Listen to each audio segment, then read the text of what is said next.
No se trata solo de un conflicto natural o físico, sino de una guerra espiritual, y el fundamento es un objetivo satánico que ha sido evidente a lo largo de la historia. Me parece trágico que, en este contexto, parte de la Iglesia esté confundida. De hecho, un porcentaje significativo de la Iglesia no entiende lo que está ocurriendo. En lugar de escuchar y leer las Escrituras, están formando sus doctrinas y decidiendo a quién van a apoyar basándose en lo que ven en las noticias y en lo que leen en Internet, en lugar de lo que dice la palabra de Dios. ¿Sabías que la geopolítica de Israel es más complicada de lo que parece? Te preguntarás, ¿cómo se formaron sus fronteras? ¿Qué papel juega en la profecía bíblica? Y, lo más intrigante, ¿por qué hay tanto debate sobre su identidad política hoy? Comenzamos en el Apocalipsis, capítulo 12, donde se revela una perspectiva profética crucial para entender a Israel. Desde la óptica de los reformadores, que abogan por una interpretación más histórica y teológica, nos enfrentamos a un malentendido común. Muchos ven la figura mencionada como parte de la Iglesia, pero esto es incorrecto. El contexto aquí es Israel, una nación geopolítica, y para comprenderlo, debemos explorar las conexiones bíblicas que se entrelazan en esta narrativa. El capítulo comienza con una gran señal en el cielo, una mujer vestida con el sol, la luna bajo sus pies y una corona de 12 estrellas sobre su cabeza. Esto puede parecer confuso al principio, pero es en realidad bastante simple. Se trata de una referencia clara al sueño de José en el Antiguo Testamento, donde los 12 hermanos representan las tribus de Israel. Así que esta mujer simboliza Israel, que está a punto de dar a luz al Mesías. Es aquí donde la trama se complica. Ella clama con dolores de parto, y esos dolores simbolizan el sufrimiento que experimenta Israel bajo la opresión. La segunda parte de esta narrativa incluye un dragón rojo que busca devorar al niño que está por nacer. Este dragón es una representación de Satanás y su intención es clara, destruir a Israel y, con ello, los planes divinos. Pero me di cuenta de algo extremadamente interesante: la lucha no es solo física, sino profundamente espiritual. A medida que avanzamos en este capítulo, vemos que el dragón tiene 7 cabezas y 10 cuernos, una imagen poderosa que indica el conflicto entre el bien y el mal a lo largo de la historia. A continuación, el niño nace, y esto es crucial. Ella da a luz a un hijo varón que gobernará con vara de hierro. Pero aquí viene la sorpresa: aunque el texto menciona hijo varón, en la interpretación griega, esta distinción tiene un propósito profundo. Alude a la divinidad de Cristo, y su rol como el pastor que guiará a las naciones. Esto puede parecer un detalle, pero, sin el siguiente paso, estás descuidando lo más importante de la ecuación: la conexión entre el Mesías y la identidad de Israel. Luego, la mujer huye al desierto, un símbolo poderoso de la dependencia de Dios. Aquí es donde el verdadero drama se desarrolla. Israel, tras haber rechazado al anticristo en la abominación desoladora, se encuentra en una situación crítica. Pero, ¿por qué es tan importante esto? Porque lo que sucede en este desierto es fundamental para la salvación y el futuro del pueblo judío. Se presenta un lugar preparado por Dios, un refugio donde ellos serán sustentados durante un período decisivo. Así que, resumiendo, la narrativa de Apocalipsis 12 no solo es un relato de eventos pasados, sino una revelación del futuro. La lucha entre el dragón y la mujer representa el conflicto eterno entre el bien y el mal. En tiempos de gran tribulación, Israel se verá obligado a confiar completamente en Dios. Pero aquí viene lo mejor: este no es solo un relato antiguo, es un reflejo de la lucha actual y futura que enfrenta el pueblo judío. Finalmente, el clímax se alcanza cuando se nos presenta una guerra en los cielos. Miguel y sus ángeles luchan contra el dragón y sus secuaces, mostrando que el poder de Dios es más grande que cualquier intento de destrucción. Esta imagen de la batalla celestial es vital porque subraya que, aunque las circunstancias sean difíciles, el pueblo de Dios tiene un protector poderoso. Así que, cuando consideramos la geopolítica de Israel y su representación en el Apocalipsis, recordemos que no se trata solo de una lucha por tierras o fronteras, sino de una batalla espiritual en la que se juega la identidad del pueblo de Dios. Y aunque el camino pueda ser duro, hay esperanza. Lo que estamos viendo es que ese espíritu satánico, ese espíritu del anticristo, está presente en el mundo. ¿Te has dado cuenta de que este fenómeno no se limita a una sola nación, sino que afecta a todas las naciones? Esto puede ser confuso, pero es en realidad bastante simple. Todas las naciones, incluyendo tu país, están envueltas en esta lucha espiritual. Lean la profecía de Zacarías: todas las naciones del mundo subirán hacia Jerusalén. ¿Con qué propósito? Para hacer guerra. ¿Y cuál es el propósito de esta guerra? Destruir a Israel. Hablaremos más sobre esto en otra sesión posterior, pero lo que quiero que entiendan es que Israel, como entidad geopolítica, es un reflejo de las ramificaciones espirituales en juego. No se trata solo de un conflicto natural o físico, sino de una guerra espiritual, y el fundamento es un objetivo satánico que ha sido evidente a lo largo de la historia.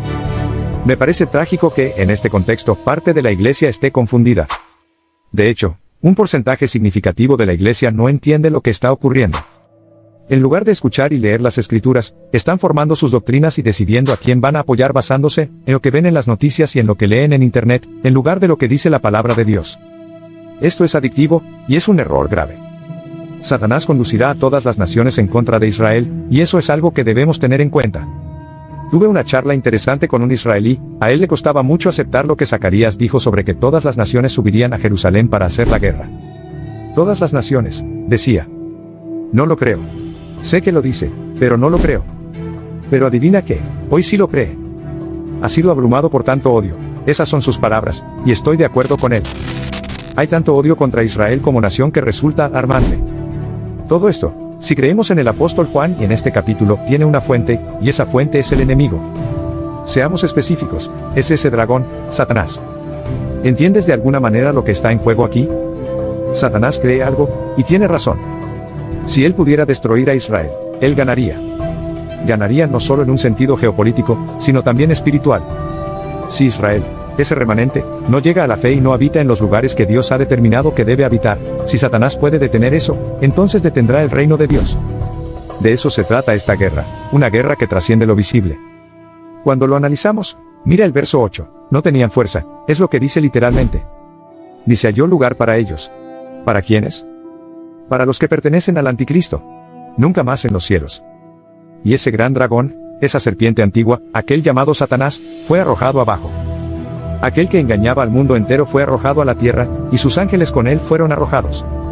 Si se fijan, en este verso, en el verso 9, vemos que 3 veces aparece este verbo en voz pasiva, fue arrojado. ¿Por qué es importante que esté en voz pasiva? Porque no fue que voluntariamente descendieron. La voz pasiva significa que fueron obligados a descender. Dios los arrojó, los echó abajo. ¿Por qué? Para derrotarlos. No serán victoriosos, no tienen la fuerza en comparación con Dios para lograr su plan. Van a fracasar.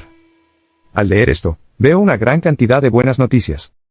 Hay muchas razones para estar animados, porque lo que está diciendo es que Satanás y aquellos que le pertenecen, y el anticristo, que realmente es Satanás encarnado, no lograrán sus propósitos. Por eso Israel es tan crucial. Israel ha sido creado de manera única y será redimido para un propósito del reino. Todo este sufrimiento, noten lo que dice aquí más arriba, ella será sustentada por 1260 días. ¿Quién la sustenta? Dios. ¿Por qué? Porque Él es fiel, y, ¿por qué más? Porque Él ama. Las naciones verán. Hay un engaño en el que el mundo ha caído. Dios creó a Israel con un propósito. ¿Cuál propósito? Bendecir a todas las familias de la tierra. Es un propósito muy amplio e inclusivo, gente de toda nación, toda tribu, todo pueblo y toda lengua. Para eso ha elegido Dios a Israel, no porque sean sus favoritos, sino para ser instrumento de bendición al mundo. La bendición de la salvación, pero hasta que Israel no esté bien con Dios, espero que estén orando por eso, no será solo un remanente. Una vez que ese remanente sea redimido por el mismo mensaje del Evangelio, entonces el reino de Dios podrá comenzar. Y hagámoslo personal, el reino de Dios podrá comenzar para mí, para ti, para todo el pueblo de Dios, para todo grupo cultural, para toda raza.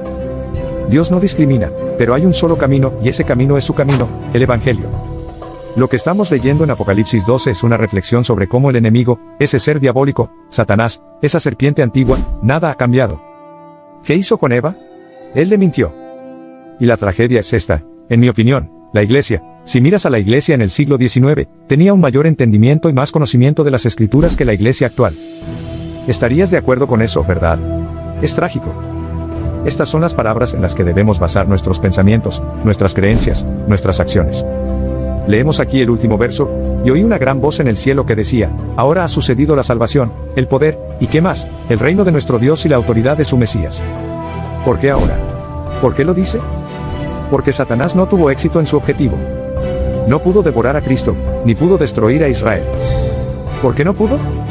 Porque Dios había preparado ese lugar, y sustentó a Israel durante 1260 días, que son 42 meses o 3 años y medio, para llevar a Israel hasta el final. Y concluiré con lo siguiente, la iglesia experimentará un final maravilloso. Será un camino tortuoso hasta llegar allí, pero tendremos un final maravilloso.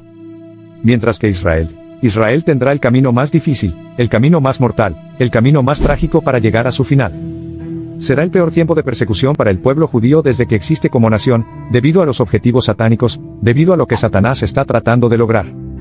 Pero habrá un remanente que sobrevivirá, y será testigo de la segunda venida de Cristo.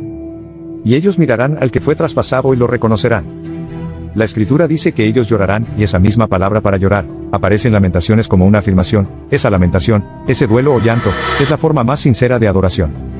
Cuando estás de duelo porque alguien a quien amas tanto ha muerto, pero te presentas ante Dios y lo adoras a pesar de lo que acabas de perder, de lo que acabas de experimentar, eso es verdadera adoración. Cuando Israel experimente el amor de Dios, su fidelidad, su compromiso de pacto por haber enviado al Mesías para redimir y liberar a Israel, después de todos estos siglos, estos miles de años de desobediencia y falta de fe, ellos verán de primera mano el amor de Cristo y van a responder. Los primeros serán los últimos, y los últimos serán los primeros. Así, el reino será establecido. El reino no vendrá sin Israel. La iglesia necesita saber eso y aceptarlo de verdad, porque el enemigo sí que lo sabe. Su estrategia y sus acciones están basadas en tratar de mantener a Israel lejos de ese hijo de la promesa. Padre Dios, danos una mentalidad que esté en armonía con tus propósitos y planes. Permítenos ver a Israel y lo que tú quieres hacer con esa tierra y con ese pueblo.